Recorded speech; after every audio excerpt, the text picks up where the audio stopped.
Caros irmãos e irmãs, nós acabamos de ouvir a narração do primeiro sinal que Jesus realizou ao iniciar a sua vida pública.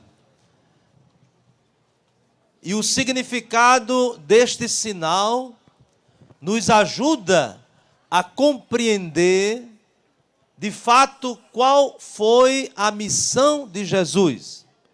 Isto é, o que ele realizou aqui na terra, em obediência ao Pai e pela nossa salvação. No último versículo do texto que nós ouvimos do Evangelho, São João diz que ele realizou este princípio dos sinais em Caná da Galileia.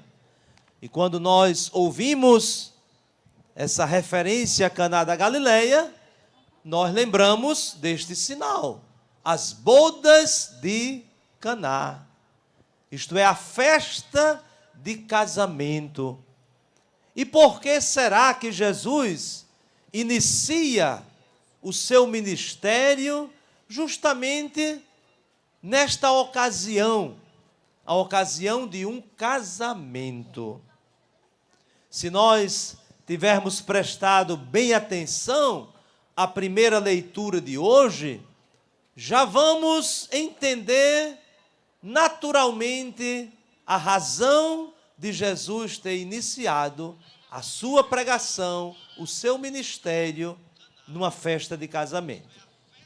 Na primeira leitura do livro do profeta Isaías, o profeta vai falar em nome de Deus, anunciar, porque Deus ama tanto o seu povo que muitas vezes o abandona, o seu povo que muitas vezes toma caminhos que o tornam distantes de Deus. Mas Deus ama e ama de verdade. E, portanto, expressa o seu amor até numa linguagem humana. A linguagem da expressão do amor entre um homem e uma mulher que se unem, que formam ali um só corpo, um só coração, uma só alma, e, portanto, um testemunho de um amor. E, portanto, Deus, pela boca do profeta Isaías, vai dizer que vai casar com o seu povo, que vai fazer daquele povo que ele escolheu a sua esposa, a sua bem-amada. Então, já no Antigo Testamento, para falar desse amor profundo, verdadeiro, autêntico de Deus para com o seu povo, se utiliza esta comparação. Deus ama o seu povo como o marido ama a sua esposa. E por isso Jesus vem dizer isso. Jesus vem proclamar esta grande verdade, que nós, a humanidade, somos o povo amado por Deus, e conosco ele estabelece uma aliança. E nesses termos dizemos esse matrimônio. Mas é muito interessante que, ao narrar este acontecimento, São João, que estava presente, nos faz refletir. Não apenas nos informa que Jesus estava numa festa de casamento, no início do seu ministério, que lá estava a sua mãe, que seus discípulos também estavam, e faltou vinho, e Jesus transformou a água em vinho. O evangelista não faz apenas uma narração deste acontecimento, mas ele faz uma meditação, nos dando tantos detalhes. Quando nós escutamos uma pessoa narrando, falando sobre um acontecimento, nós não ouvimos apenas palavras. Se a pessoa transmite com convicção, a partir da sua experiência, nos ajuda até entrar naquela cena. Não é? É assim a força da palavra de quem tem convicção. E aí o evangelista começa dizendo, no terceiro dia, claro, nós ouvimos no texto da proclamação naquele tempo, mas no terceiro dia houve um casamento em Caná da Galileia. Então, 3 expressões que de novo nos levam para a missão de Jesus. Primeiro, terceiro dia. Quando nós escutamos o terceiro dia, o que é que nós pensamos logo? O que foi que aconteceu no terceiro dia? A ressurreição. Jesus foi condenado à morte, crucificado, na sexta-feira santa entregou a sua vida e permaneceu no sepulcro, e no primeiro dia da semana, 3 dias depois, ele ressuscitou. Ou seja, realizou a sua obra, a sua missão de estabelecer a aliança entre Deus e o seu povo, com a sua morte e a sua ressurreição. E por isso São João diz que nesse terceiro dia houve o casamento. E claro que o casamento aqui não é apenas aquela festa, mas já está apontando para o casamento definitivo que o próprio Filho de Deus vai realizar com a sua vida, com a sua paixão, com a sua morte e ressurreição. E onde acontece este casamento?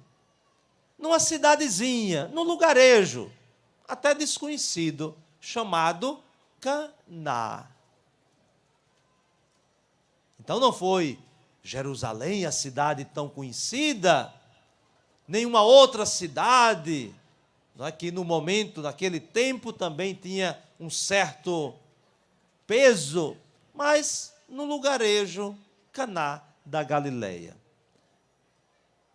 E é importante que a gente saiba o que significa esta palavra Caná. Na língua de Jesus, esta palavra significa adquirir, conquistar. E essa é um verbo, já no Antigo Testamento, era utilizado para dizer Deus, movido por amor, vai em busca do seu povo para conquistá-lo. Vejam que uma conquista não é uma coisa tão simples. Não é só ganhou, conquistou. E para conquistar é preciso ir atrás, é preciso lutar, é preciso ter coragem, ter perseverança, isto é, ter amor.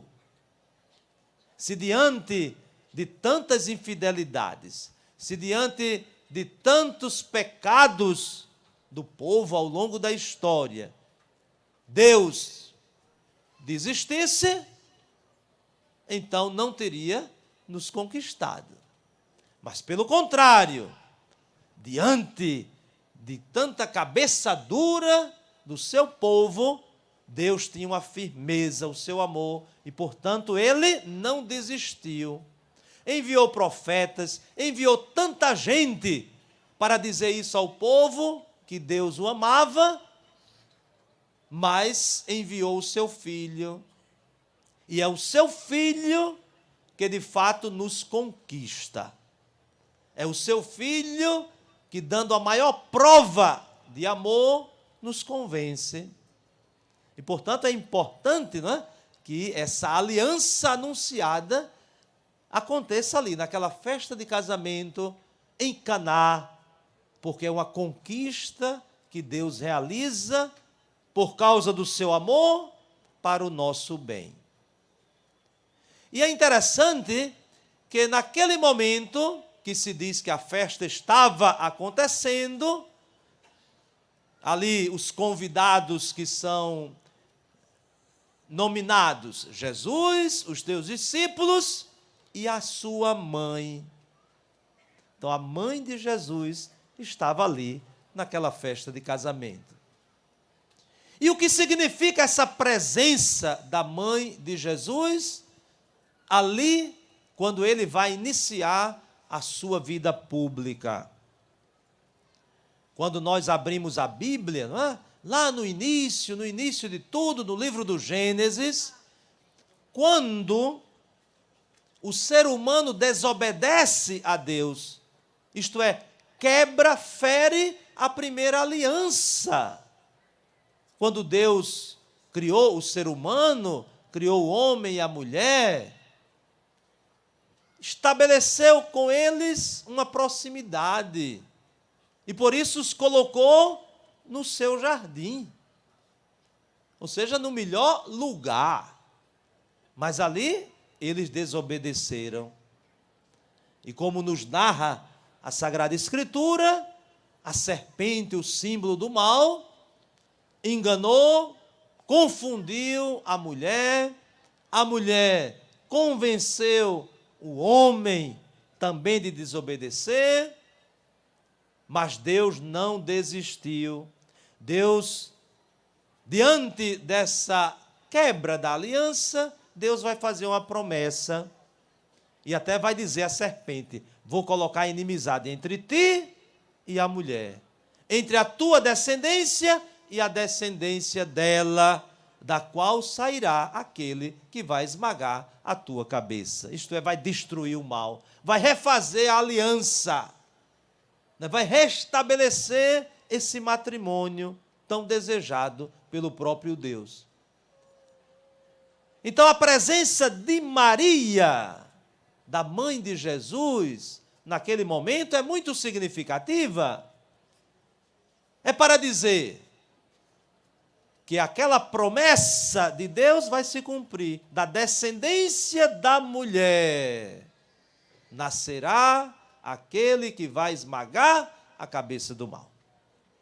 Então, se Jesus estava iniciando a sua vida pública, poderíamos dizer como um nascimento. E ali a sua mãe está presente, justamente para dizer o que Eva não disse. O que foi que Eva disse? Na sua desobediência, Eva disse não a Deus. Mas na sua obediência, Maria diz: fazei tudo o que ele vos disser. E, portanto, esse significado tão importante de Maria, da mãe de Jesus, naquele momento que ele inicia a sua vida pública, não é? Como já dissemos. Mas no momento em que Maria vai dizer ao seu filho: ele não tem mais vinho, Jesus reage, talvez na nossa compreensão tanto precipitada, de uma forma estranha. Não é? Primeiro chama Maria, chama a sua mãe: mulher, por que dizes isto a mim? Nós também poderíamos, não é, traduzir: o que é que nós temos a ver com isso? O que é que há entre nós? Não é? Há muitas possibilidades, porque a expressão não é tão simples. Mas naquele momento, Maria está cumprindo a sua missão. Quando Deus criou Adão e viu que ele estava só, ele disse: vou dar ao homem uma auxiliar. E o que é a auxiliar? É aquela que está junto, aquela que ajuda. E Maria é essa presença. Por isso que Jesus a chama mulher, a recordar aquilo que o próprio Deus disse no início. Ela vai se chamar mulher, porque foi tirada de Adão, do homem. Agora Jesus, o Filho de Deus, nasceu de Maria. E, portanto, se realiza a promessa que Deus fizera. E aí Maria, a sua mãe, entende perfeitamente. Ela não vai ficar fazendo perguntas a Jesus. mas ela compreende a sua missão, se dirige aos serventes, porque ela é a serva do Senhor. E aí vai dizer aquilo que já falamos: fazei tudo o que ele vos disser. E o que foi que Jesus disse? Para encher as 6 talhas, que eram talhas de pedra, encherem todas elas de água. Aqui nós também temos esse jeito tão bonito de São João nos fazer refletir. Isto é, estamos diante de uma falta de vinho, ou seja, de uma aliança que não estava sendo vivida com fidelidade. Falta de vinho significa uma tristeza. E, portanto, Jesus manda, naquele momento, encher as 6 talhas para que eles tenham consciência de qual é o motivo de que, de fato, aquela aliança antiga, ela não era vivida com alegria. Aí nós temos as 6, o número 6. 6 na Bíblia significa está faltando um, não é? No símbolo dos números, na Bíblia, o 7 é o completo. O 6, então, está se aguardando, falta um. Depois de pedra. De pedra nos faz recordar a grande crítica que os profetas faziam. Esse povo tem um coração de pedra, mas eu vou mudar esse coração de pedra em coração de carne. E depois essas talhas estavam vazias. Então vejam que é uma descrição da antiga aliança que estava falida, que por nossa culpa, pela nossa infidelidade, não cumpriu a sua missão. E, portanto, faltava alegria. Mas Jesus começa dali. Então, daquelas 6 talhas cheias de água, Jesus anuncia que ele dará o vinho superior, a fonte da alegria. Tanto que o responsável pela festa, quando provou da água transformada em vinho, ele vai dizer para o noivo: mas você guardou o melhor vinho até agora? O melhor vinho é aquele que Jesus nos dá. E onde Jesus nos deu o melhor vinho? Na cruz. O seu sangue derramado. Este sangue que significa a sua vida. Não é só um líquido escorrendo, mas é a entrega da sua vida. Por isso que na Eucaristia, que é o momento mais alto, mais importante da nossa vida de fé, porque aqui tomamos consciência de que Deus estabeleceu conosco uma nova e eterna aliança. Por isso que no momento da consagração, o sacerdote diz: este é o cálice do meu sangue, o sangue da nova e eterna aliança, que será derramado por vós e por todos. Então vejam que significado tão profundo a página do Evangelho de hoje tem para nós. Isto é, Jesus, a sua missão. Jesus, o enviado do Pai para nos salvar. E por isso nos deu o melhor, representado neste vinho, como nós ouvimos na proclamação do Evangelho. Mas há algo também muito curioso, que ainda na humanidade há pessoas que não reconhecem isso. E pelo contrário, até rejeitam isso. E aí se parece com o cenário da cruz.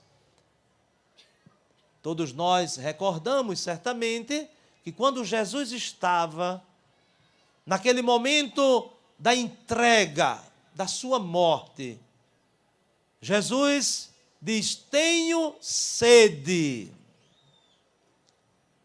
E aí o soldado levou uma esponja embebida de vinagre e deu para Jesus beber. O que é o vinagre? O vinagre, podemos dizer de uma forma simples, é o pior vinho, é o vinho podre, é o vinho amargo, Então, enquanto Jesus dá o melhor vinho, a admiração do mestre-sala, mas deixastes o melhor vinho para agora. Muitas vezes a humanidade oferece o pior que tem a Deus e também oferece aos outros. Então, é uma grande lição que hoje o Evangelho nos dá. Diante de Jesus, que nos oferece o melhor, o que é que nós estamos também oferecendo? Hoje recordamos o nosso padroeiro São Sebastião, que deu o testemunho melhor, superior, que foi derramar o seu sangue, como fez Jesus. Então, São Sebastião, porque tomou do melhor vinho dado por Jesus, na Eucaristia, na sua palavra, na sua conversão, na sua mudança de vida, então ele não teve medo também de entregar o que ele tinha de melhor, a sua vida. Então vejam como o Evangelho nos ensina. E o Evangelho vivido, encarnado, concretizado na vida dos santos, como São Sebastião nos confirma que é possível, de fato, acolhermos esse dom de Deus, sermos dele, porque ele já deu grandes provas de que é nosso Pai, que é o nosso Deus, que nos ama, que quer o nosso bem, que quer que nós tenhamos vida e vida em plenitude. Então, peçamos pela intercessão de São Sebastião, nosso padroeiro, que tomemos consciência, somos um povo da nova e eterna aliança, convidados a tomar do vinho superior, o vinho da nossa salvação, o sangue de Cristo derramado por nós. Louvado seja nosso Senhor Jesus Cristo.